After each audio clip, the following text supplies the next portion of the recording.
at night or broad daylight, she's bringing the truth into the fight. Shining a light where the shadows creep, for the lost, the stolen, the ones who will weep.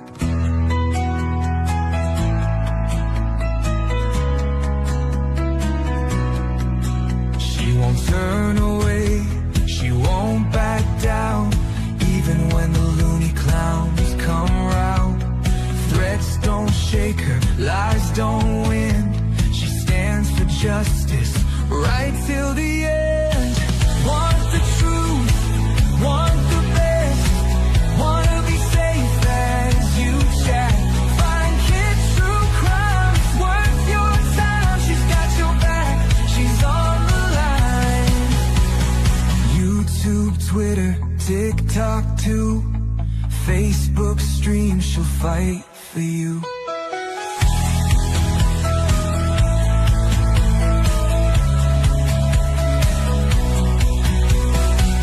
Chase fame, some chase views, but she fights for those with nothing to lose. For the kids who vanish without a trace, she won't stop till she cracks the case. They try to silence, they try to scare, but truth don't break and she's still there, calling out monsters, showing their game. Justice comes when you speak their name.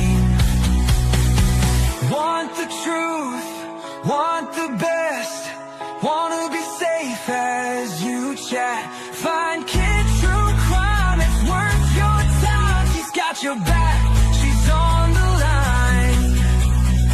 YouTube, Twitter, TikTok too, Facebook stream, she'll fight for you.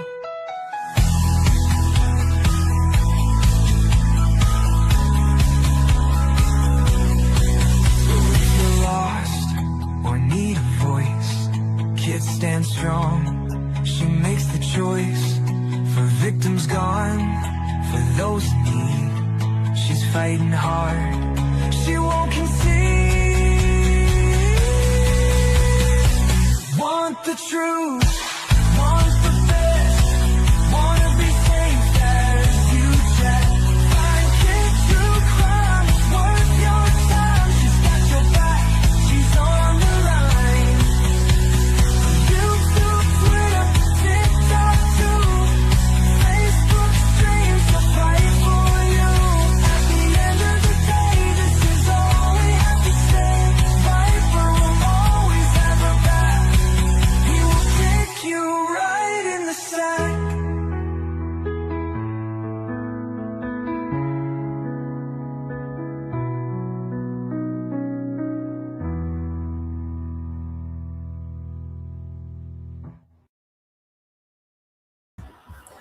Good morning, my pretties. How are you? Good morning, Karen from Germany. How are you? Thank you for being here.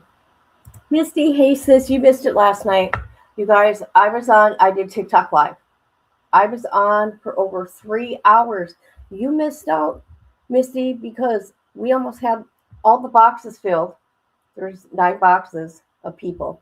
Well, we had a guy from Liverpool. Oh my God, that's all I can say is oh my God. And my daughter showed up. That was exciting. I was happy.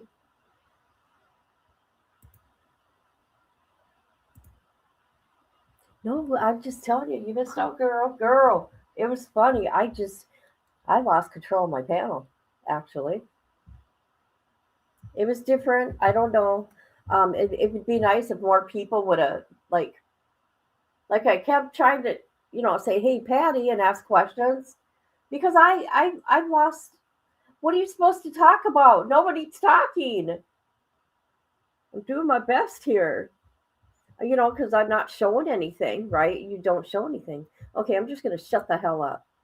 Okay, this live is about this.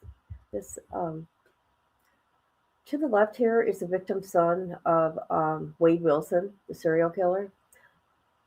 And he has a statement. His name is Zane. He responds to the Handsome Killer documentary, Docseries, whatever. We're going to listen to what he says. I've only heard this kid speak twice ever on this about the whole case twice, and that's when he was on the stand giving his victim impact statement. So there's going to be a lot to unload here. Let's do it. And I'm trying to figure out if I should pause at certain things he talks about so we know what he's talking about. So this is Diane's son, Ruiz. So many times. And it's me just gonna shit talk the Handsome Devil Charming Killer documentary and how it portrayed the murders of Christine Melton and Diane Ruiz, and also how it portrayed those victims' family. And I think they did a terrible job. The whole documentary in general, I think did a terrible job. I actually think the directors and the journalists did an even worse job. Without bringing up me being in there yet, why was Alexis there? Who the fuck invited Alexis to this party? Right. Because why the fuck are you having another manipulator and liar on something for her to change around her story, for her to feel better about what she did and who she helped? And why the fuck was my name in her mouth? That's right. You go. I don't care what kind of bullshit she wanted to say on that documentary. I don't care what kind of shit was on there. But since day one, since the first day my mother went missing, it has been national headlines from the beginning. Maybe not national, but I know it's been headlining in Florida for forever. And if you searched up little serial killer's name, you could have found all the information you needed right there and then. With all the evidence, with everything he has said himself. And you believed him? That's just, it's mind-boggling. It is mind-boggling to me. And on that point of me being brought up in that documentary, I was contacted by a woman named Jennifer. She was one of the journalists for that documentary that did the research. And I also know Brian was one of the directors' names. This is to them only because they're the only two names I have even considered to remember. Fuck you guys. Fuck you guys. Fuck you guys. Fuck you guys. F-U-C-K all day. That's right. Because I think it is disrespectful for a victim's family member to sit there and beg you to take their victim impact statement down from a documentary that is going to be put on a platform with millions. And to also use it in their trailer to evoke emotion and feeling. When I asked and I begged to be removed, they basically told me no. They told me they have they want to give me condolences. They want to say they're so sorry and it must be such a hard time for me and what I'm going through, but they couldn't remove me. And that shit pissed me off. And also, a day later when I asked, hey, can you not remove it? Can I get any compensation? They, again, said no. That didn't piss me off as much because, again, I did research. I knew I wasn't going to get any compensation because it was in a courtroom and it was law and it's whatever, public, blah, blah, blah, blah, blah. The reason why I'm even more pissed about it now, days after watching the documentary, is I've been sitting in bed and I've been depressed, whatever, call it a day, reflecting of everything I could have done to stop this from happening. In general, to stop everything from happening, right? So I'm over here reliving these events, reliving what it was like when I was sitting there and I was watching the trial off of my phone, because I refused, because I did not want to be too much on a public view, and let alone my victim impact statement was one of the only things out of this whole case I ever allowed to be televised. When the news people came to our house the first time when my mom went missing, I refused to be on camera. I refused any interviews. I refused all the people talking to me. The only time I sat there and I was like, you know what? I'll do this was for the impact statement only, because I wanted the judge and the jury to hear how this has impacted my life. My life. And the reason why I bring this up and I bring up that they couldn't remove this is because in the documentary, out of everything that was happening, out of all the wedding wives, out of Alexis being brought up about all of this happening, why was the testimony to one of the last witnesses to hang out and be with Wade not in the documentary? His name was like Jaden or Jordan, one of the fucking two. I don't remember it off the top of my head. Why was he not in the documentary? He was the last living thing to be there. To both see Mr. Serial Killer himself and Christine Melton alive. Why was that not in the documentary? But there was plenty of scenes to my testimony, to zooming in on not only my family, but Christine Melton's family crying in that courtroom. What in your right fucking mind thinks that's okay?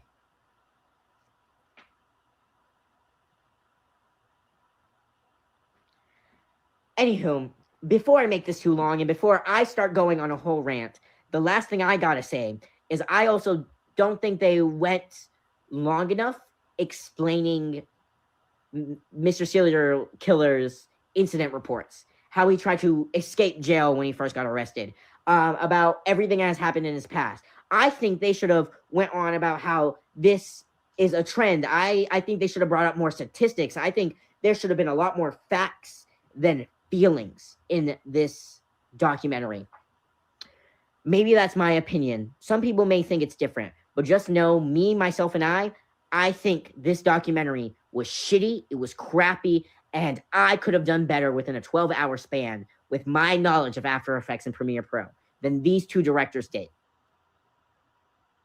The lack of respect, the lack of research. I understand there's 20,000 things that go on, but in my opinion, I don't think anything, I don't think they should have spent more than maybe 5-10 minutes on speaking about the Wade wives. Not a whole fucking episode. And not only to have one of the wives themselves have a fucking interview trying to protect her image. Anywho, that's the end of my rant. That is the end of this. And that will be the last time I am speaking on this topic. Oh. But I cannot continue any longer without sitting here and letting people know that I think the documentary was terrible. I think it could have been done better. I think there could have been better things. And I think that true crime in general, after somebody who used to be a big true crime person, just to make me feel better about this situation being so unreal and needing things to fill me in to make sure I'm not the only one experience unreal events in life. Wow. I have now realized that it is an unethical thing to do, an unethical thing to profit from, an unethical thing to make about if nobody that these crimes affected get anything from it. That's right. This documentary was not closure for me. Nothing was actually closure for me. This documentary revoked feelings I have not felt since I was 14. Made me feel as if I was once again in high school, reliving everything over again. Making me feel like I had no control over a situation I should have had control over. I should have not been in there. I should have been respected. My family should have been respected. It should have went better. And I was told in those calls with Jennifer, one of the journalists, that I need to trust them because the court and stuff was trusting them. So I need to. And after being told that, and also after being told that I should just go and reopen the GoFundMe if I really want money, really pisses me off and really put into perspective how this documentary was going to be taken and how this documentary was going to be fulfilled before I even watched it. And I should have known that. I should have known. But I digress. And that's all I have to say. Boy, well spoken. His mama raised him well. Hi, how you doing? Can you guys please hit the like if you come in? or dislike. I sent a comment here. I just want to answer real quick. You remember me from Letitia. Okay. Thank you. I appreciate that. I remember the hell I got, but everybody wanted to know what was up with Letitia. See, that's another person that I was in communication with at one time for 2 years was Letitia. Okay, everybody. Wow. Huh? Okay. We're gonna go to his TikTok in a minute because I want to share it. But look at what he does. Her family, both families have not talked. They have not been like everybody else. And you know what? You know what? I notice he will not say Wade's name. He calls him serial killer. And what's sad, we know this. Law and Crime's going to make all the money that they can off this. They are, they're making buck. You know, Florida's making bank also off of this. Anybody in the talk?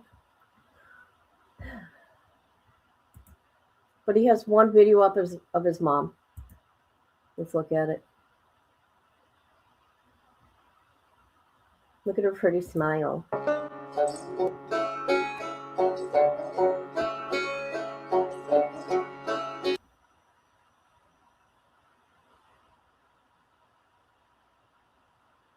Pretty smile. Okay, here's his TikTok. He don't have much on there because you know what? God, I don't even know what to say. What do you say after you hear something like this, right?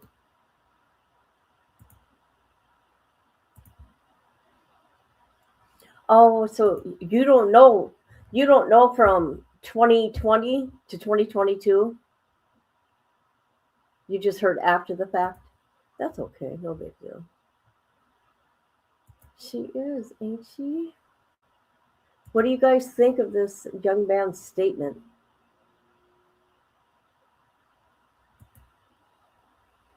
Anybody? Oh my God. Letitia had new Amy too. Oh no. Oh, she talked about me and everything.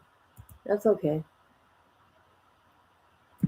I'm gonna share this also. Okay, this I just you guys, it gets me every time.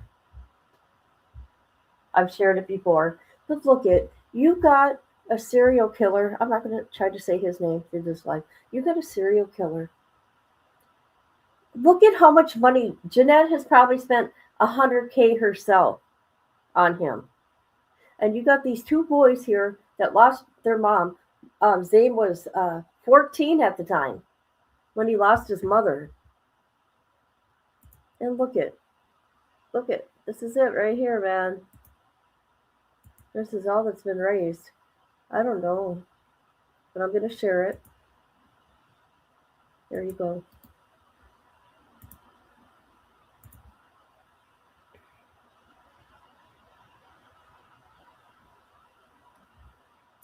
I know, me too. But he spoke so well. He speaks better than I do, and I'm an old lady. Hey, you missed it. You guys missed it. We were on TikTok last night. We were on TikTok. Me, Misty, and Patty Sturgis. We did a TikTok live. Understand he's upset, and rightly so. Unfortunately, it's all business for the producers. I'm glad that he put his voice out there. He took his voice and he put it out there as a victim. So let's go back here again because I'm going to bring up some stuff as he goes. Okay. Yeah, we tried to get you to come on. You weren't coming, so we didn't know. Oh, Melissa came on too. Oh my God, I almost forgot. You got to hear Melissa's voice. It was so exciting. Okay. I've made this video so many times. And it's me just gonna shit talk the Handsome Devil Charming Killer documentary and how it portrayed the murders of Christine Melton and Diane Ruiz, and also how it portrayed those victims' family. And I think They did a terrible job. Sorry. The whole documentary in general, I think did a terrible job. I actually think the directors and the journalists did an even worse job. Without bringing up me being in there yet, why was Alexis there? Who the fuck invited Alexis to this party? Because why the fuck are you having another manipulator and liar on something for her to change around her story, for her to feel better? Okay, remember I'm gonna pick this apart. Okay, I'll wait. About what she did and who she helped. And why the fuck was my name in her mouth?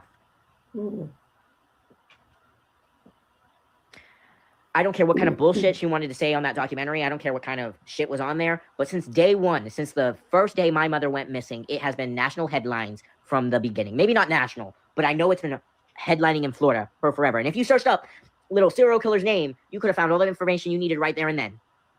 With all the evidence, with everything he has said himself. And you believed him? That's just... And I always said that. The charges alone of what this guy did, unless you're somebody like that does a podcast or whatever it may be, right?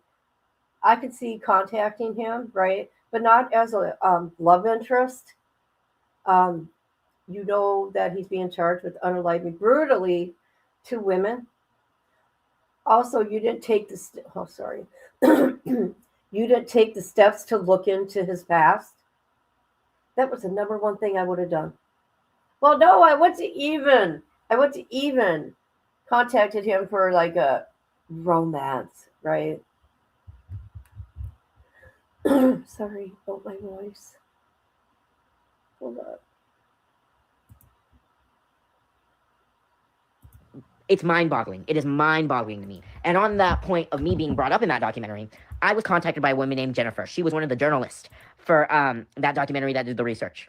And I also know Brian was one of the director's names. This is to them only because they're the only 2 names I have even considered to remember. Fuck you guys. Fuck you guys. Fuck you guys. Fuck you guys. F-U-C-K all day.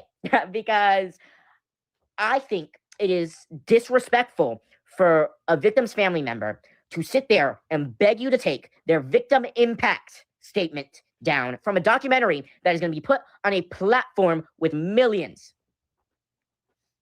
And to also use it in their trailer to evoke emotion and feeling. When I asked and I begged to be removed, they basically told me no. They told me they have they want to give me condolences. They want to say they're so sorry and it must be such a hard time for me and what I'm going through, but they couldn't remove me. And that shit pissed me off. And also a day later when I asked, hey, can you not remove it? Can I get any compensation? They again said no. That didn't piss me off as much because again, I did research. I knew I wasn't gonna get any compensation because it was in a courtroom and it was law and it's whatever, public, blah, blah, blah, blah, blah. The reason why I'm even more pissed about it now, days after watching the documentary, is I've been sitting in bed and I've been depressed, whatever, call it a day, reflecting of everything I could have done to stop this from happening. In general, to stop everything from happening, right? So I'm over here reliving these events, reliving what it was like when I was sitting there and I was watching the trial off of my phone because I refused, because I did not want to be too much on a public view and let alone my... All right. These are the things I'm going to go through. All right. So as of right now, Long Crime posted yesterday.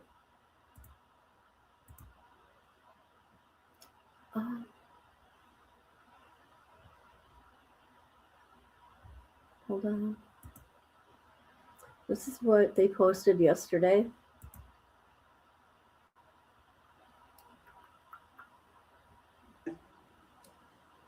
This is what they posted yesterday. Oh, sorry, 3 days ago. Handsome Devil, exposing disturbing secrets of TikTok famous serial killer. You guys, come on, look at what they put in there. Look at what they put in here. I was shocked. Not shocked, sad.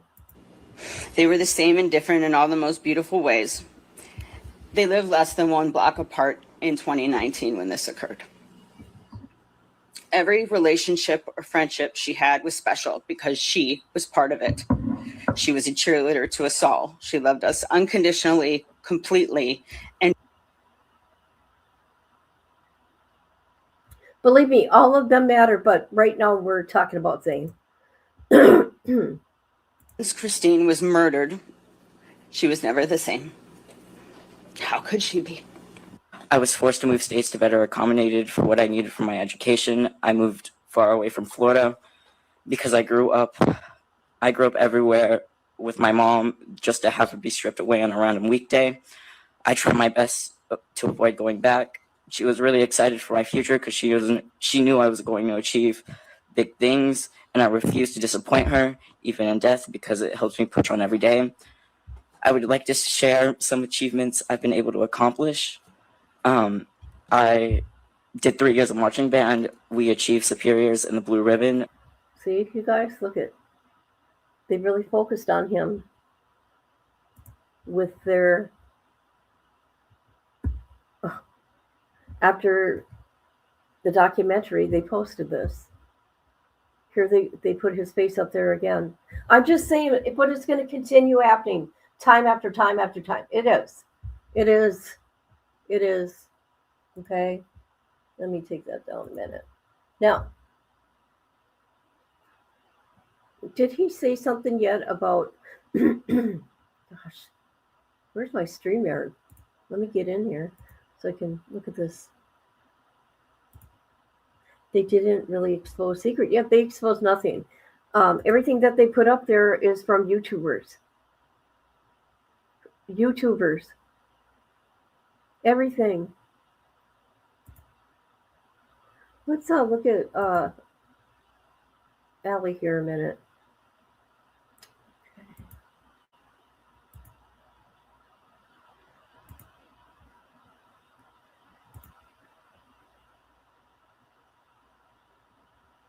Why is there no sound?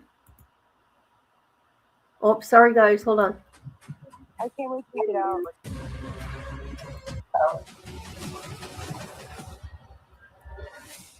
Once in a while, a case comes along where you truly have an absolutely evil person, and this is one of those cases.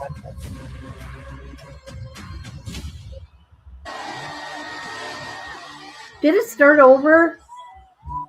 Oh my God, you guys. I'm so sorry. I started thinking, should I be on this case? But I knew I had and listening Hold to on. everything I had that it we had ready. to present, to the ladies and gentlemen of the jury. You're dealing with someone, quite sick, and this is an individual. Items. I did. Okay, shit. Sorry, guys. I messed up. It was one of Something else. Oh my God, you Said guys. that her son-in-law, his name was Brandon, for submission. Strangulation for silence. Oh, here You we went go. after Christine Melton. Thought she was special. She thought she was a fiance. Jessica DeHanica, Brooklyn Gilly, Riley, Texas. So it's kind of like a slap in the face. It was embarrassing. This is insane. So many names, so many girls. the Wade wives are like. He's saying the same thing to all these other women. These girls must feel so silly right now. Okay, you know what? This is too long. I had it together though. That Brandon guy though. Oh my God, you guys. This guy They here. went at each other from all angles. I just hate your girl so much. I hate her so much. They've all just turned jealousy. You made a decision as whether you want to testify or not. And what is that? Oh my God, I'll do it later. This Brandon guy that put tattoos on his face like him, he is in jail right now for stabbing somebody. I don't know if the person died or not, but yeah, so see how that ended up? That kid did time with him, came out, involved himself with the church, and now he's in prison or jail. Hasn't gone to trial yet. Okay, this is what else I want to show. These are the credits or whoever for the movie Docseries. So I was just looking at the names, right? So this is a cast. So this is a cast, right? They put all these names. I don't see her son's name. I don't see Zane's name. I do see Diane's son. So I go to all cast. Here are the directors, Brian and Rhonda. We're going to get into them. Those are the directors, and then here they call the cast. Right. And then you do see Zane's name, but this is what's funny, because remember, Long Crime did this. Archive footage. Look at all the producers to this. Look at all the producers. Ain't that crazy?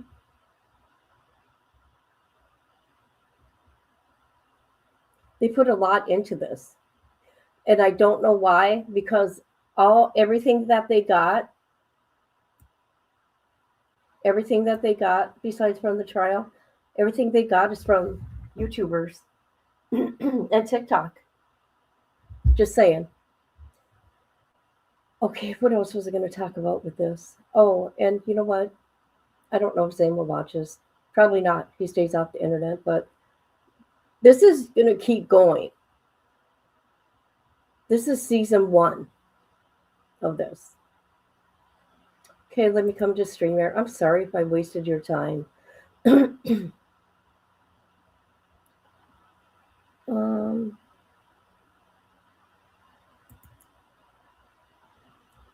It's called Handsome Killer.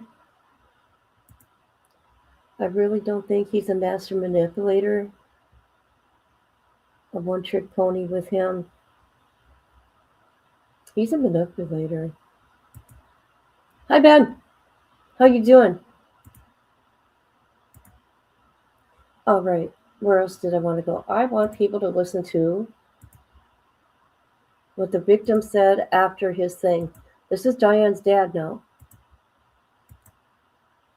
Okay, it's frozen back here. Yay!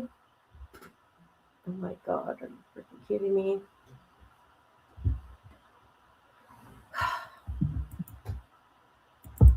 StreamYard ain't letting me do anything, you guys. Oh my God.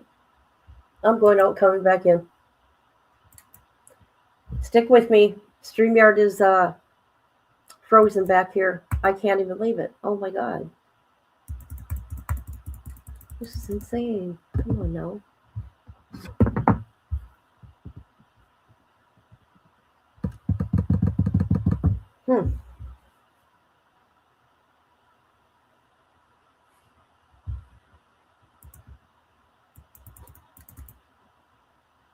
Let's see here. It's not letting me do anything. Can you guys even hear me? Hello?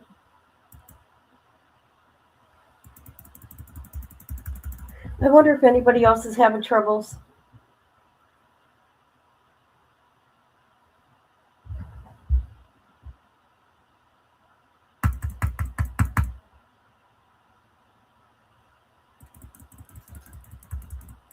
Okay, good. I'm trying to leave StreamYard. I'm trying to put something on the screen. There we go.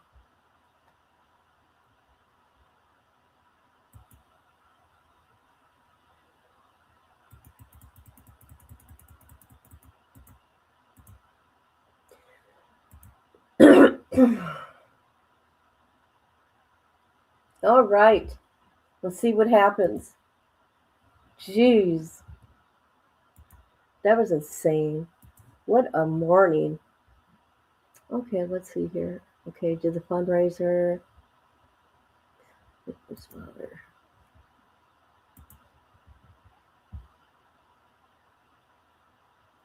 And loved by family, friends, and their community.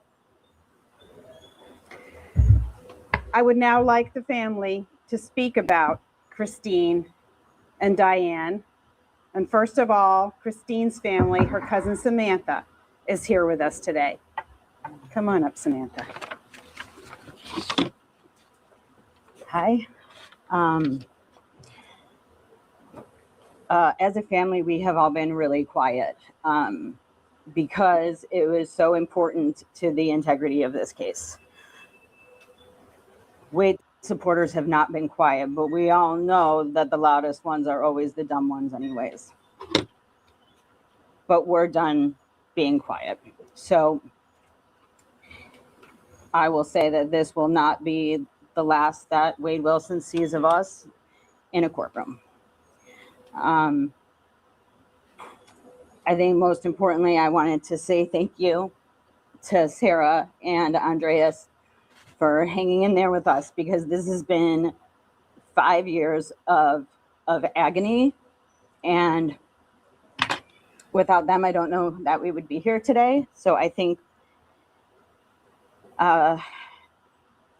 that's most important to us, is to say thank you to them and to everyone that helped us on this path. And I think that's all I've got. Thank you, Samantha. And now to speak on behalf of Diane, her father, Felix. Yes. My name is Felix Ruiz, father of Diane. I didn't get to say I love her and I miss her. But I also like to thank State Attorney and all the law enforcement involved in this case to make this day become the reality of today.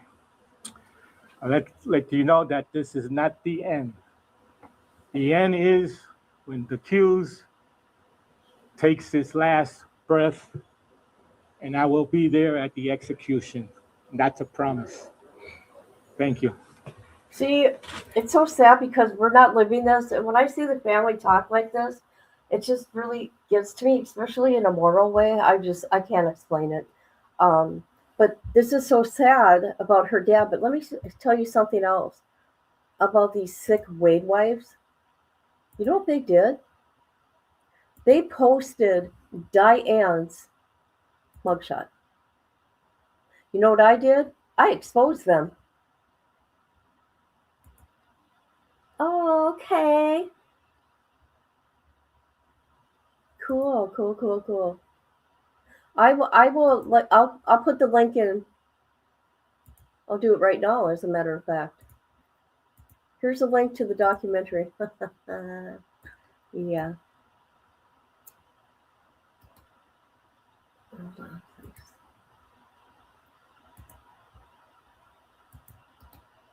Okay, we're talking about Zane, so I'm focusing on Zane. Okay, what else did I want to talk about? Oh, let's go back to Zane and listen to what he brings up here. In case anybody don't know, this is Diane's son. Why did it start I've over? made this video so many times. The directors' names. This is to them only because they're the only two names. Some impact statement down from a documentary that is going to be put on a platform with millions. And to also use it in their trailer to evoke emotion and feeling. When I asked and I begged to be removed, they basically told me no. They told me they have they want to give me condolences. They want to say they're so sorry and it must be such a hard time for me and what I'm going through, but they couldn't remove me. And that shit pissed me off. And also a day later when I asked, hey, can you not? I mean, why couldn't they remove it? I don't understand that. No, we can't remove it. Are you kidding me? This victim, I don't care if he's a victim, the victim's son is asking them to remove his impact statement. And they're saying no. Remove it. Can I get any compensation? They again said no. That didn't piss me off as much because, again, I did research. I knew I wasn't going to get any compensation because it was in a courtroom and it was law and it's whatever, public, blah, blah, blah, blah, blah. The reason why I'm even more pissed about it now, days after watching the documentary, is I've been sitting in bed and I've been depressed, whatever, call it a day. Oh God! See, now isn't that sad? So, the documentary made him all depressed. Now he's going through this all over again. This makes him sad. Reflecting Oh boy. of everything I could have done to stop this from happening. In general, to stop everything from happening, right? So I'm over here reliving these events, reliving what it was like when I was sitting there and I was watching the trial off of my phone, because I refused, because I did not want to be too much on a public view, and let alone my victim impact statement was one of the only things out of this whole case I ever allowed to be televised. When the news people came to our house the first time when my mom went missing, I refused to be on camera. I refused any interviews. I refused all the people talking to me. The only time I sat there and I was like, you know what? I'll do this. It was for the impact statement only, because I wanted the judge and the jury to hear how this has impacted my life. My life. And the reason why I bring this up, and I bring up that they couldn't remove this, is because in the documentary, out of everything that was happening, out of all the wedding wives, out of Alexis being brought up, about all of this happening, why was the testimony to one of the last witnesses to hang out and be with Wade not in the documentary? His name was like Jaden or Jordan, one of the fucking two. Okay, there we go. I was waiting for that. So we're gonna watch Jaden's testimony in Wade's trial.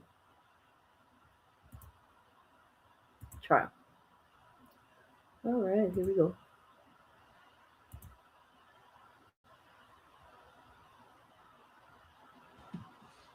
Here we go. Nothing, Your Honor. I would ask that she be excused. All right. Any objection? No. All right, you're excused. Thank you. Thank you.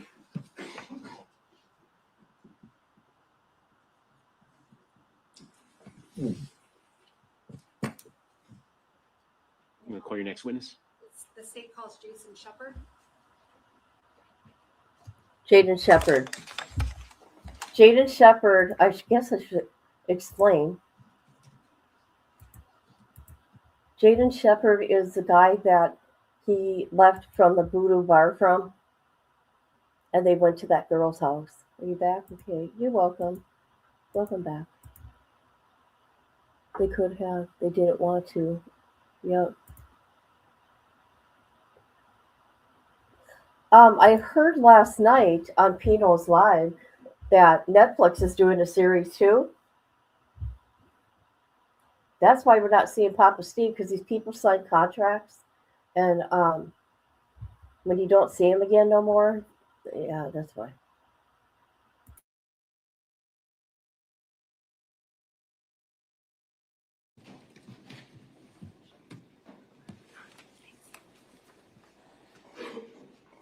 May I approach the clerk, Your Honor? You may.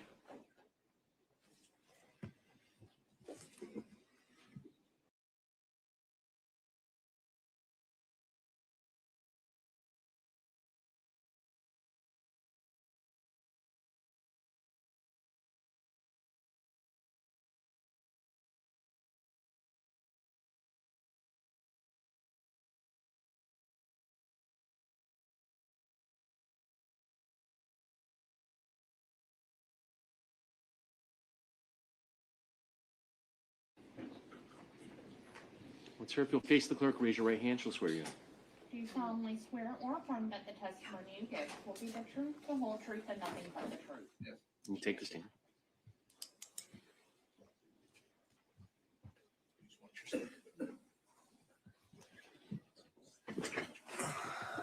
May I inquire? You may.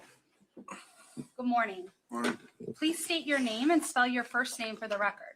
Jason Shepard, Jayson. Mr. Shepard, do you recall the night of October 6th into the early morning hours of October 7th of 2019? Yes. What did you do on the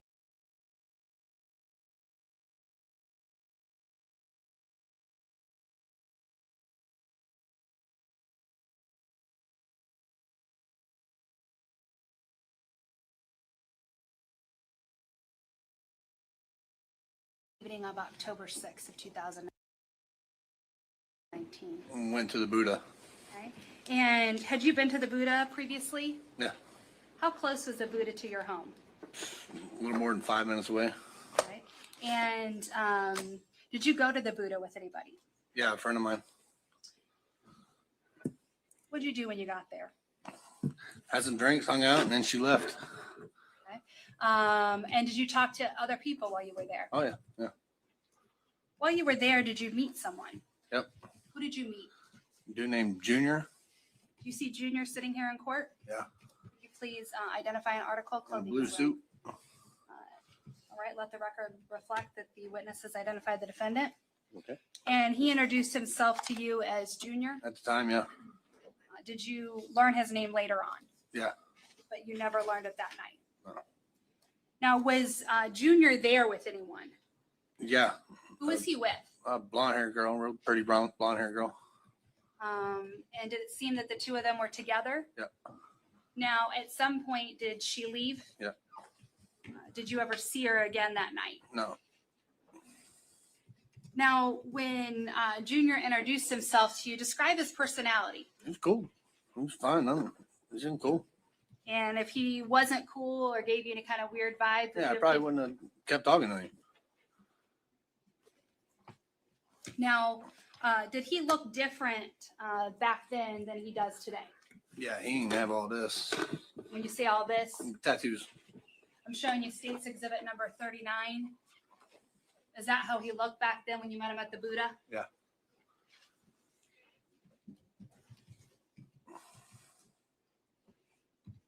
Now, what time did the bar close? 2. At 2, did you all get kicked out of the Buddha? I didn't get kicked out, but yeah, I mean, yeah. End of the night, yeah, we left. We closed it down. And when you left, did you go out into the parking lot? Yep. Did you talk to anybody in the parking lot? No, well, we ran into the 2 girls. Okay. Stephanie and Christine, I believe. Yeah. And when you say we, who do you mean by we? Me and Junior. Okay. And showing you State's Exhibit 7. Is this the Buddha where you all were? Yep. You were in that parking lot? Yep. Now, at some point, you said you met 2 girls. Who were those 2 girls that you met up with in the parking lot? Stephanie and Christine. Had you ever met Stephanie and Christine before? No, met them there. And Junior, had you ever met him prior to that night? No. Okay, so you're all just hanging out, having a good time? Yeah, just all ended up meeting up there. Now, at some point, do you need to get a ride back to your house? Yeah, I Ubered there originally. And why did you Uber there? Because I was going to be drinking. So you got a ride back. Whose car did you get a ride back in? Junior's. Showing you State's Exhibit number 8. Is this a car you took back to your house? Yeah. And was Junior able to drive that car? No, he said he couldn't drive a stick shift. Okay. Now, who went back to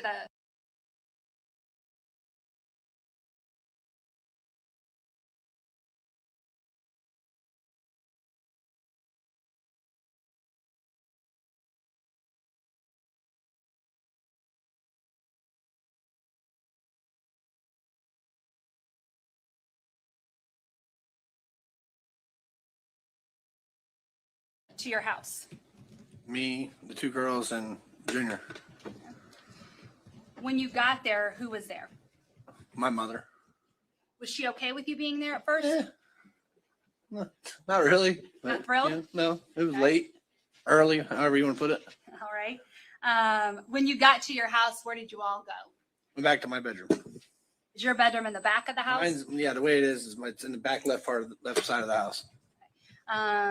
And when you get to your back bedroom, what happens with Junior at that time? It wasn't long at all. Him and Christine were having sex pretty quick and getting to it, and me and Stephanie, I think, went out back. So when you went out back, where did you go?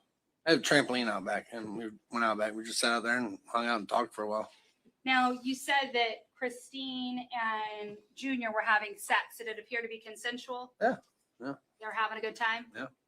And you and Stephanie didn't want to necessarily stand around and watch? Nope. So you go outside? Yeah. All right. And were you and Stephanie interested in each other at all? No. So you're just talking? Yeah.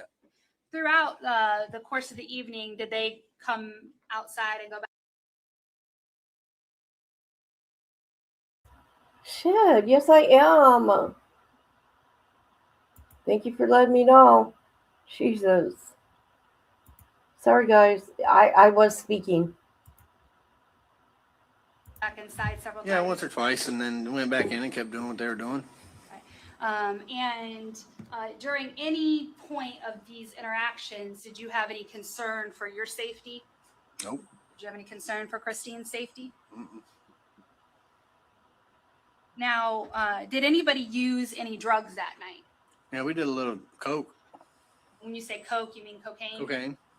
Did you provide cocaine to anybody? No, I had my own stuff. Did you see any other drug use besides cocaine? Nope. And alcohol also? Yeah, alcohol, yeah.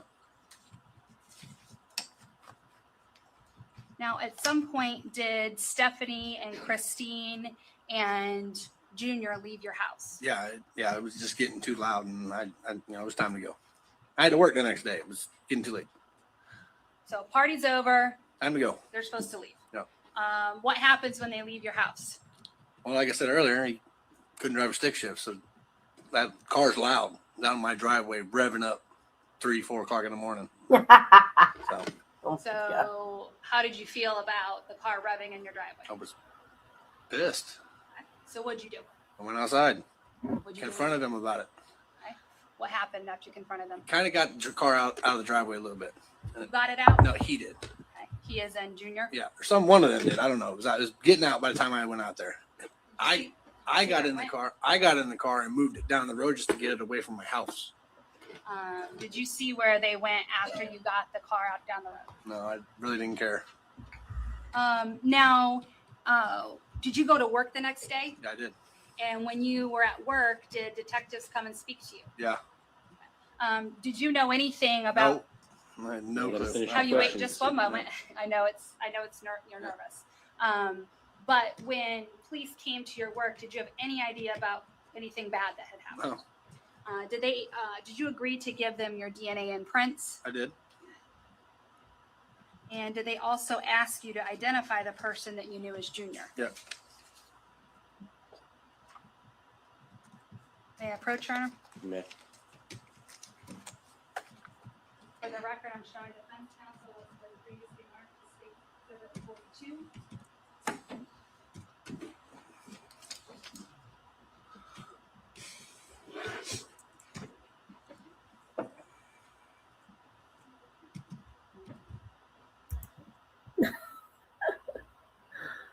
Oh, things just amaze me sometimes. What is going on here? We are going through a video of the victim's son about Handsome Killer documentary. I know how many people never learn to drive. I think it's funny that a guy don't know. But hi, yes. Okay, let's get back to this dude's statement. Can you imagine that you were with a serial killer the night these women were unalive? This guy was in your home, but your DNA is all over that car. Yikes. Did he say if Wade Wilson did some drugs or not? Because that's a big thing. That's what he's blaming it on.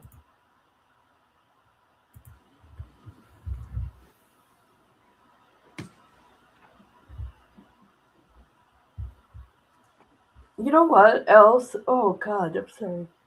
I've never seen a trial lately where they're able to zoom in so well on the defendant in any case. They let this happen. I mean, law and crime knew they were doing here. They knew this was a money shot, this guy right here. I'm just saying. You won't see this on any other trials. I mean, almost the whole trial's on him. When the detectives came to your work, did you give them a statement about what you remembered from the night before in the early morning hours? That's a yes? Yes. And then did they also show you a series of 6 photographs asking you to identify the person that came to your house? Yes. Okay. And were you able to identify a person that came to your house that night? Yes. Right here. Okay. And is that the picture number 4? Yep. Are those your initials and the date? Yes, ma'am. Now this says 10/9/19, so that would have been a couple days later. Days afterwards, yeah. And is this picture that you identified? Do you see that person sitting here in court? Yeah. And is it the person with the yellow tie and blue jacket? Yes, ma'am. And is he the same person that identified himself to you as Junior Yes, ma'am. on October 6th? Now, at this time, the state will move 42 into evidence. Be admitted. May I have a moment, Your Honor? May. Oh, I'm sorry. One other thing. Did you actually end up finding the defendant's cell phone in your room? Yeah, I believe a couple days later. And did you turn that over to Wow. to the detectives? Yes. Nothing further.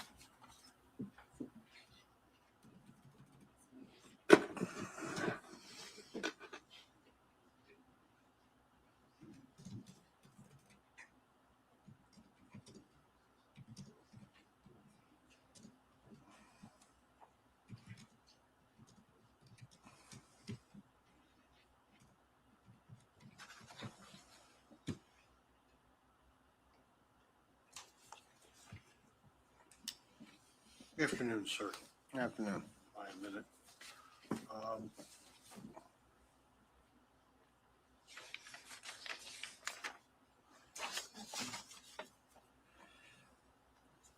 You said that when you first met with Mr. Wilson, he was with a pretty blonde girl. Yes, sir. All right. Now that blonde girl was not Kristen. No. Right. Okay.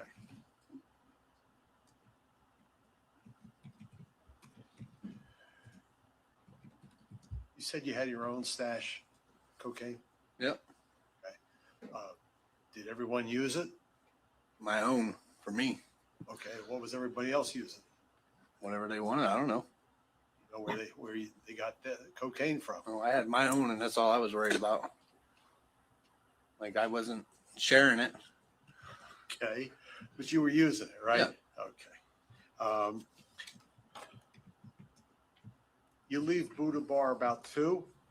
Yeah. Is that right? Yep. Okay. What time did you get to your house? Right, 10 after, if that. Okay, so you're right down the street. I'm right down the street. Yeah. And Okay, you guys know I gotta pause it. This is how are you supposed to defend somebody like that? You know what? And what he's doing right now is sick. And Jesse, I hope you feel like a fool and you watch what Zane's going through. You help these Wade wives make all that money. Oh God, I don't know. Hi, Carolyn Cooper. How are you? You were there on TikTok Live. Hi, Amber. I reached out to you to go on TikTok, by the way. My own, I ain't sharing. Totally get you, Jason. Jason? My mic and I. Your candy. Yeah. I would never share my Lifesaver gummies. Okay. Oh my God, I figured out how to watch this on YouTube. Okay, I'm confused.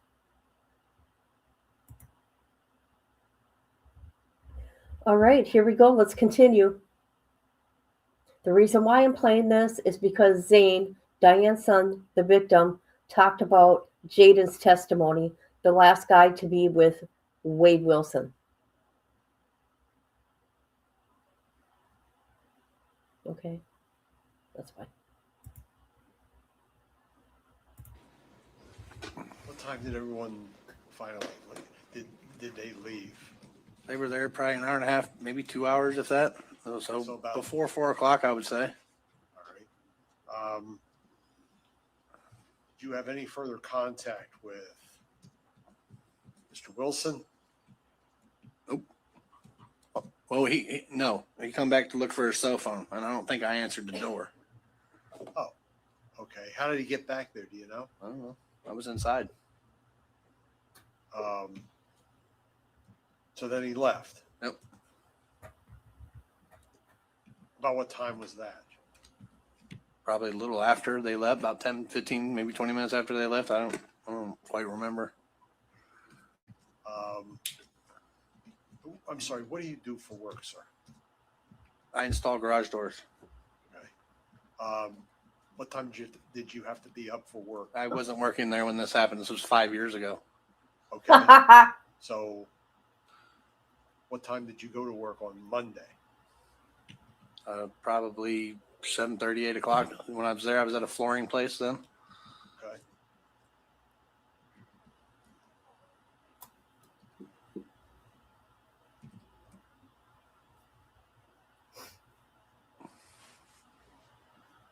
Nothing further, Judge.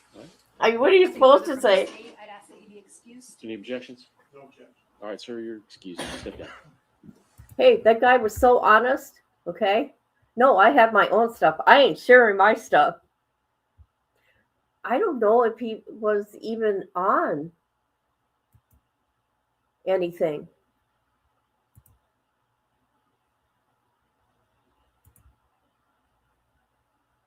It was my birthday. It was a friend's. Oh, it wasn't my birthday. It was a friend's. Oh, awesome.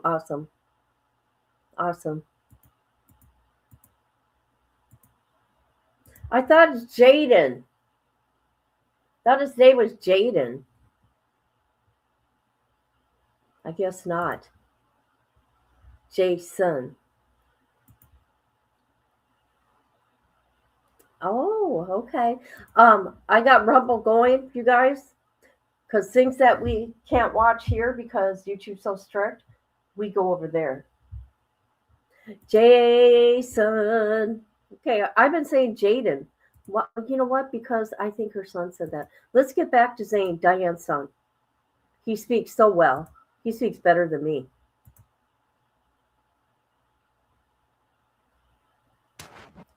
Oh my God, why does it keep starting over? Bullshit. They again said no. That didn't piss me off as much because, again, I did research. I knew I wasn't going to get any conversation because it was in a courtroom and it was law and it's whatever, public, blah, blah, blah, blah, blah. The reason why I'm even more pissed about it now, days after watching the documentary, is I've been sitting in bed and I've been depressed, whatever, call it a day, reflecting of everything I could have done to stop this from happening. In general, to stop everything from happening, right? So I'm over here reliving these events, reliving what it was like when I was sitting there and I was watching the trial off of my phone because I refused, because I did not want to be too much on a public view, and let alone my victim impact statement was one of the only things out of this whole case I ever allowed to be televised. When the news people came to our house the first time when my mom went missing, I refused to be on camera. I refused any interviews. I refused all the people talking to me. The only time I sat there and I was like, you know what? I'll do this. It was for the impact statement only because I wanted the judge and the jury to hear how this has impacted my life. My life. And the reason why I bring this up and I bring up that they couldn't remove this is because in the documentary, out of everything that was happening, out of all the wives, out of Alexis being brought up, about all of this happening, why was the testimony to one of the last witnesses to hang out and be with Wade not in the documentary? His name was like Jaden or Jordan, one of the fucking two. I don't remember it off the top of my head. Why was he not in the documentary? He was the last living thing to be there. To both see Mr. Serial Killer himself and Christine Melton alive. Why was that not in the documentary? But there was plenty of scenes to my testimony to zooming in on not only my family, but Christine Melton's family crying in that courtroom. Yep. What in your right fucking mind thinks that's okay?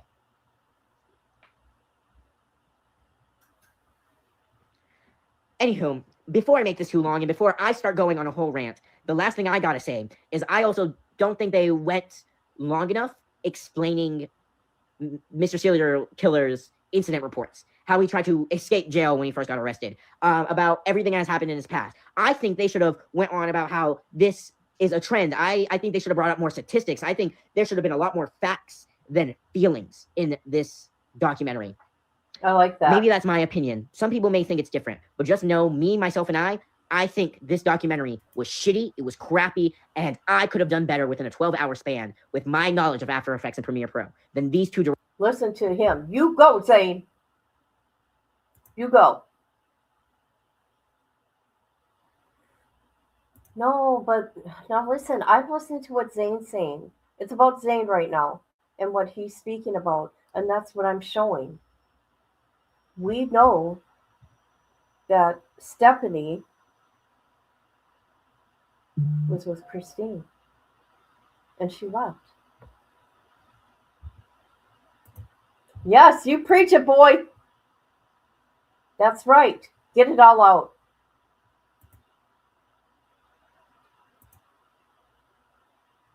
Director's Gate. The lack of respect, the lack of research. I understand there's 20,000 things that go on, but in my opinion, I don't think anything, I don't think they should have spent more than maybe 5-10 minutes on speaking about the Wade wives. Not a whole fucking episode. And not only to have one of the wives themselves have a fucking interview trying to protect her image. Anyhow, that's the end of my rant. That is the end of this, and that will be the last time I am speaking on this topic. But I cannot continue any longer without sitting here and letting people know that I think the documentary was terrible. I think it could have been done better. I think there could have been better things, and I think that true crime in general, after somebody who used to be a big true crime person, just to make me feel better about the situation being so unreal and needing things to fill me in to make sure I'm not the only one experiencing unreal events in life, I have now realized that it is an unethical thing to do, an unethical thing to profit from, an unethical thing to make about if nobody that these crimes affected get anything from it. Yeah. This documentary was not closure for me. Nothing was actually closure for me. This documentary revoked feelings I have not felt since I was 14. Made me feel as if I was once again in high school reliving everything over again. Making me feel like I had no control over a situation I should have had control over. I should have not been in there. I should have been respected. My family should have been respected. It should have went better. And I was told in those calls with Jennifer, one of the journalists, that I need to trust them because the court and stuff is trusting them, so I need to.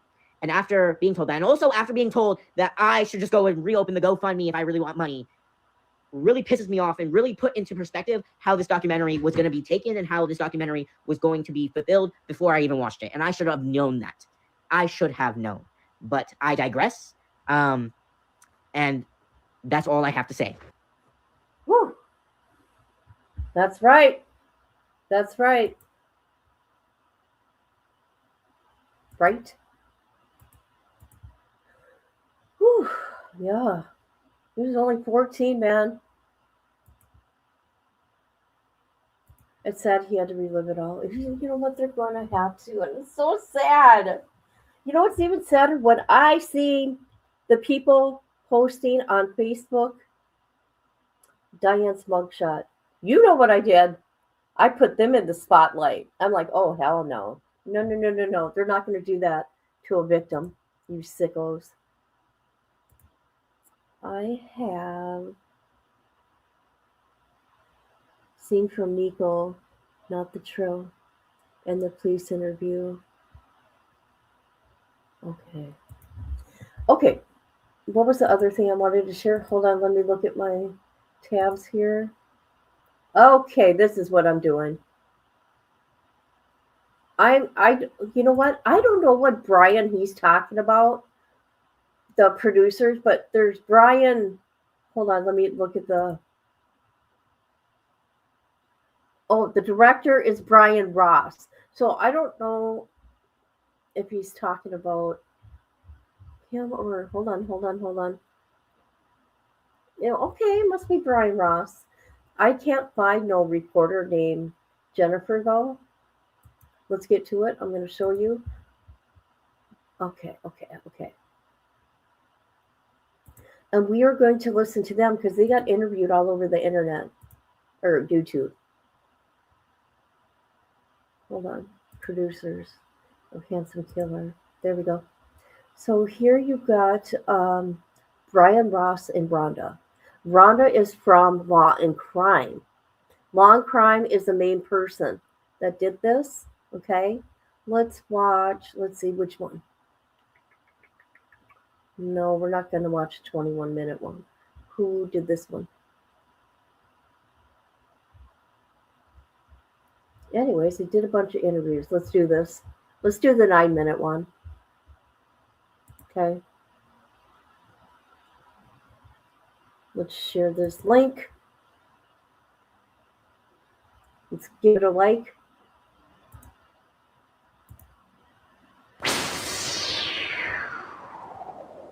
Oh my God, that hurt my ears. Holy shit, that hurt. Hello, everyone. Welcome to Cherry the Geek TV. I'm Joe Venorni. A Handsome Devil, Charming Killer is a new 3-part true crime docuseries premiering on Tuesday, January 20th on Paramount Plus. And today we are joined by Brian Ross and Rhonda Schwartz. They are the directors and producers of Handsome Devil, Charming Killer. Brian is also is the writer. Brian and Rhonda, welcome to Cherry the Geek TV. Great to be here, Joe. Thanks for having us. Set up the show for people. What's the premise? Okay, she is Long Crime producer, and this is Brian Ross, the director, producer, and the writer. Oh, Brian, you could have taken that out. You chose not to. Of the series, and what was it? When did you first hear about this case and this trial, and what about it spoke to you? And at what point did you guys decide, you know what, this is a great idea for a docuseries? We first heard about it as the trial was going on, and we learned that here's a man accused of horrific crimes, yet it turned into a social media fan fest, essentially. Thousands of women who seemingly fell in love with this guy despite the nature of his crimes. And we thought, this is worth looking at. Why did these women act like this? Why does his charm and his good... Brian, if you wanted to know these things, why didn't you talk to a doctor? You know what I mean? Or a forensic doctor that deals with this stuff. I'm just saying, Brian, I'm no professional by any means. But yeah. Uh-oh. Who blessed us? Patty Sturgis. I would just tell the people we had a good time last night on TikTok Live. Holy crap. Boy, a lot of people came in, didn't they? Well, a lot for my channel. All right, let's get back to what Brian says. Looks override the fact that he's such a terrible killer, and the pain that he caused the victims' families and the community in Florida where he lived. So it all came together, as we thought, worth looking into, spending some time to dig into it. Rhonda, what was the biggest challenge of putting this together? And were there any surprises along the way? Was there a fact or something about the case that you learned that you didn't know going in that like really spoke to you? Like, wow, this is crazy. Well, I think the journey as a journalist is when we started to reach out and to do interviews with people who had been key in this story. Wade's ex-girlfriends, his biological dad, they really were so gracious and spoke at length with Wade's biological dad. He could not be in this series because he signed a contract with Netflix, by the way. And as for Mila, I could see why Mila was on there, but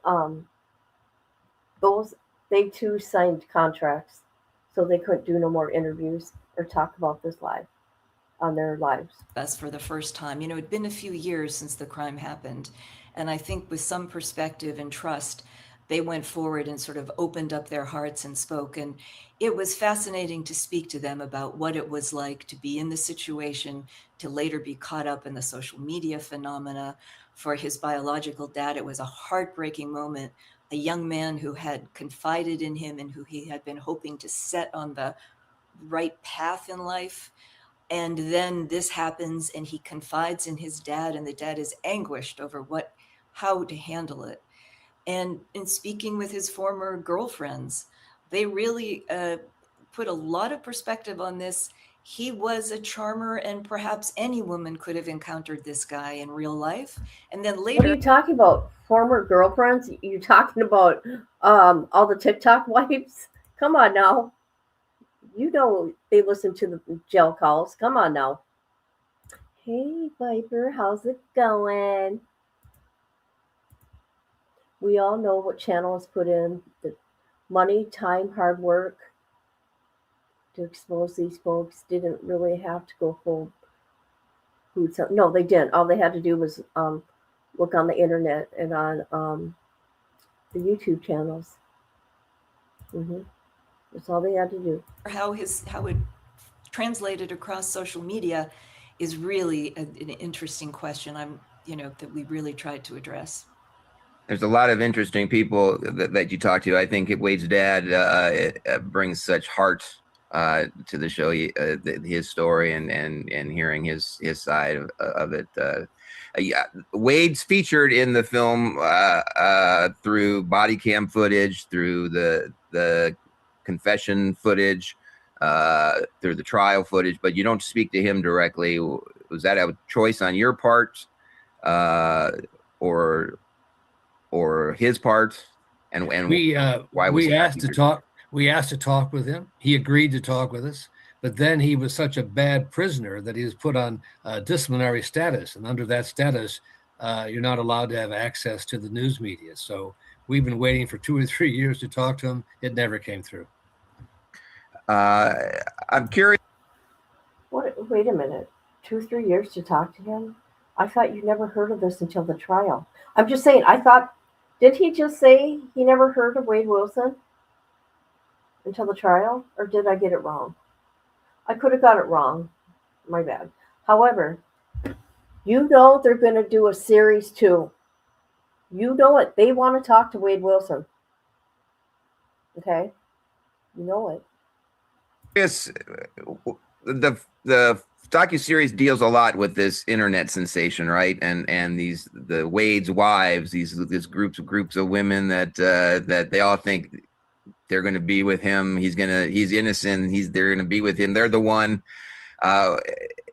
It's such a fascinating thing, and it's not just with this trial, but I think you can look at aspects of that across the internet and social media and all kinds of things, from politics to other trials, to people's reactions on TV, on their favorite TV shows.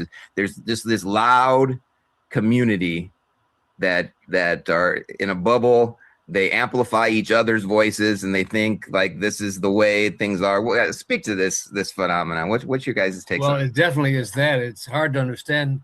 Some of the people we talked to said women like men like that because they like the idea they can be risky with them, but there's no real danger because they're behind bars. Bullshit. So it's safe for them.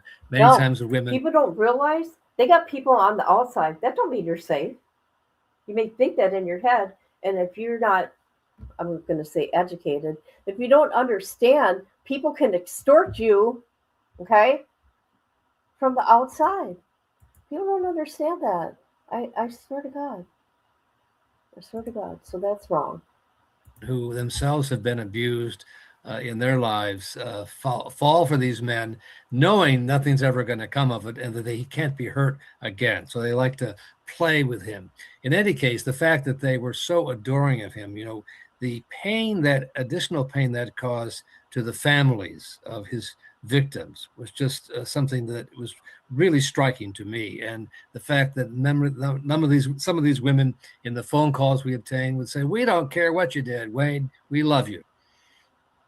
And Rhonda, it seems like the more horrifying facts that came out in the trial, the larger the group, the fans became. What's your take on that? It was international. We talked to women all around the world, literally, about this. And some claimed they were anti-death penalty, but that didn't explain why we saw hearts and flowers flying across the internet posts to him. And I guess it does show that we are now living in an interconnected space where millions can comment. Many don't say who they are, and it's kind of an anonymous way to jump in there. So it was fascinating to see how the phenomena of this man's attraction ranged from those who met him in person to this new world that we're all living in. And when he was arrested, he had a clean face. He had tattoos, but not on his face. As he goes to trial, his face is he's just covered with tattoos and swastikas. And Brian, I'm curious, when you were from the time you were a young man to now, did you ever think to yourself, you know what, I need? God, is he ugly? I'm sorry. The phone calls he obtained. I know. And I noticed that through the documentary, the only one I seen that they gave credit to was 23-in-1. Yep, 23-in-1. That's because they used a lot of that call of Wade's or the interview of Wade's dad. I think they'll come back with Wade's side. I know they will. There's going to be a series 2, 3, 4. They can go on for years. Listen to me. They can go on for years. Oh yeah, GSP, because he was on there. I wonder if Allie's going to say anything. Maybe she shouldn't. She should just keep her mouth shut, mind her business, and go away. No, I don't mean that. I mean, who am I to say anything? I needs to get me some face tattoos. I need some ink. No, I never did. His lawyer, who's Jewish, said when I saw him with the swastikas on his face, the lawyer said he actually asked him, I'm Jewish, are we going to have a problem? Oh. And Wade said, no, not at all. There are various theories as to why he did this. Probably the most prevalent that he was just seeking attention and he loved it. Maybe perhaps he was trying to get himself in with some of the white Aryan prison gangs. We don't know what happened there, but it certainly led to increased fascination over his looks with the swastikas and the Joker-esque stitches to the side of the face. We're almost out of time. Before we wrap up, I'm curious from the both of you, what do you hope people take away with them after they watch the docuseries? Well, I think that we hope that people will have real empathy for what they hear in these interviews from the folks who got caught up in this drama. What we learned was it's not only just the phenomena of it, but there was a lot of pain and stress and suffering by the people who were caught up in this drama and had to all the comments online and all the social media that surrounded this. So there is another layer to it. See, they're going to do it. Brian, any final thoughts from you? And Joe, I would say a reminder, the charm is not character. Look beyond the charm, look beyond the good looks. Wade admits to the detectives he always used his charm and his good looks to get what he wanted. I think he may have thought he could get away with it. Obviously, he's not. He's now on death row, facing the death penalty in Florida. Well, it's a fascinating docuseries. It's called Handsome Devil, Charming Killer. So there you go. They didn't know what to say. They didn't know what to say when he asked that question. That's why I laughed. What do you want people to take away from this? Because it's a money grab. Okay. All right. Let's see what else. I want people. Whatever. You people can do whatever you want. But here's Zane's TikTok. This is Diane's son. I'll say it again. He don't post anything, but I don't blame him. He's a smart kid.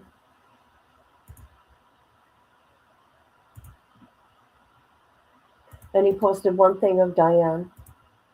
She's got a pretty smile. Let's look at it.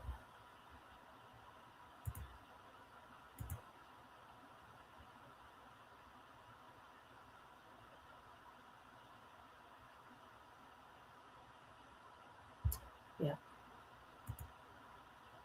All right. I'm going to share this real quick. Once again. I'm going to show you guys as I do it. So yeah. Come on.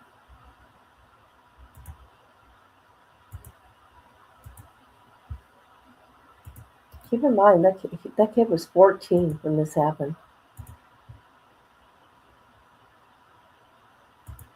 I can't believe Wade Wilson, when he was watching him, he just stared at him. No emotion whatsoever. Somebody gave me a like on Facebook. I wish I knew how to say your name. Iwana May Lundgren. Thank you. I appreciate you. Thank you for liking my live. Yes, prayer to the families. R.I.P. Let's see what else. Any other comments? Oh, Marie. Are you talking Marie? Okay, I want to let the people know once again. Me and Amber went in on crime scene pics. Okay. And they should be here next week. Yep. Amber, put in your channel link, please, so people know where to find you.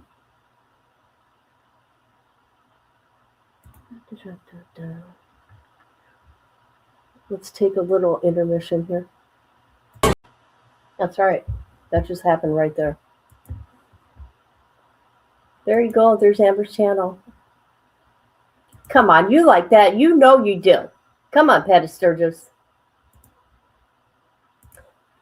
I told him he's a degenerate. Oh. You guys, what do you think's going to happen? He's a YouTube cop. He's going to come for me, but I don't care. He's coming at me indirectly in his little memes, and I'm okay with it. I'm okay with it. I even make fun of it myself. Looky, let me show you. I make fun of me and him. Where is it? Is this it? Oh, hold on. Where did I put it? There's a picture of me and him that I did. No, where is it?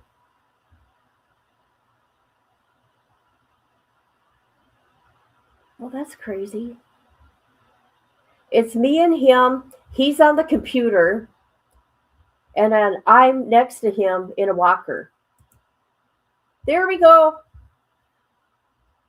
See? I'm making fun of him, making fun of me. Look at, he's on the computer, freaking out, yelling at it. And here I am laughing at him with my walker.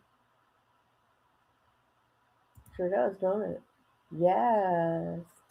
I've seen that.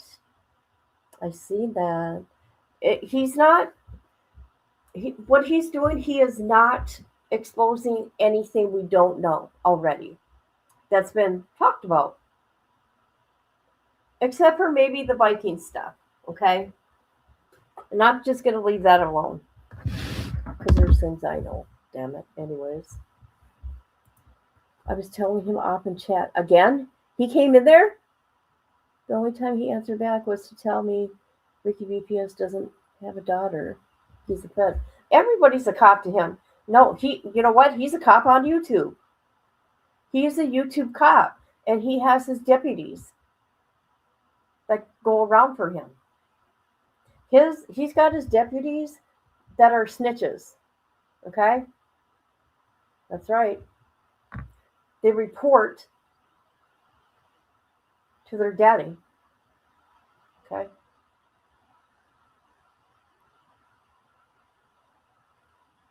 Just saying, people.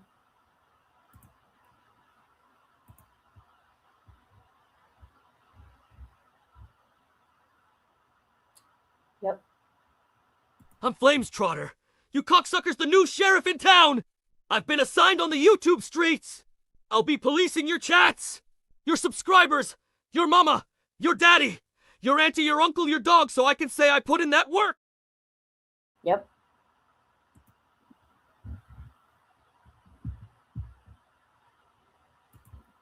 I can't get past him screaming. Oh, God. I know I didn't watch it. I don't think I can watch it. I don't think I can watch it. You never talk ill any kind of the dead. Ever. Oh my God, he's gonna go somewhere bad for that. He will. If bad things start happening to him in his life, that's called karma. from talking ill about the dead. Just keep your damn mouth shut.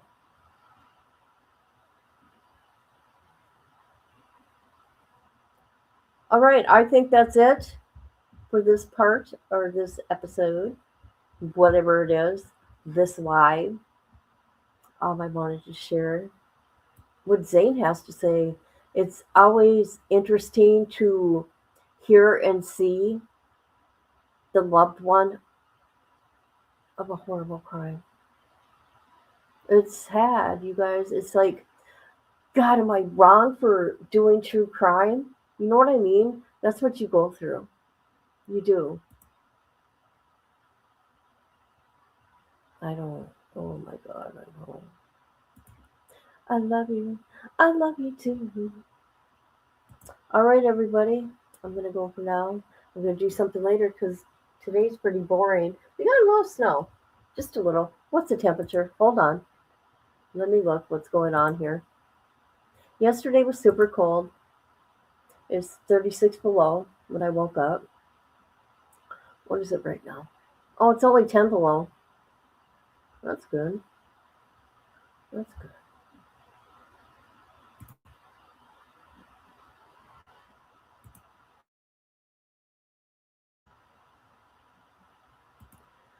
See you guys later. I'll be inside for the next few days. Well, you know what? You got to let me know when if you end up going live so I can let people know you're snowed in. What do you think of that guy that was on panel last night? Holy crap. Holy crap, girl. Oh my God. You guys, TikTok is so different to learning it. I need an iPad because my eyes are so bad. It's hard to look at the screen on my phone. It was interesting. Try getting out, going to work. Oh my God, really? Oh no. Is that bad there? Are you? I know. I know. He's, you know what? He's having a hard time. And I'm surprised. My cousin's the only family I talk to. I don't got a big family. And she is going through a lot of shit right now. And I'm really shocked my daughter came on there. But I don't think she was happy. She didn't sound like herself. And that kind of made me sad because I don't know what was going on. She didn't message me. Yes, he was from Liverpool. We have 9 inches with about 3 inches of ice. Oh, yuck. Yeah, that ain't fun, is it? The ice ain't fun. Snow is no big deal. But ice sucks.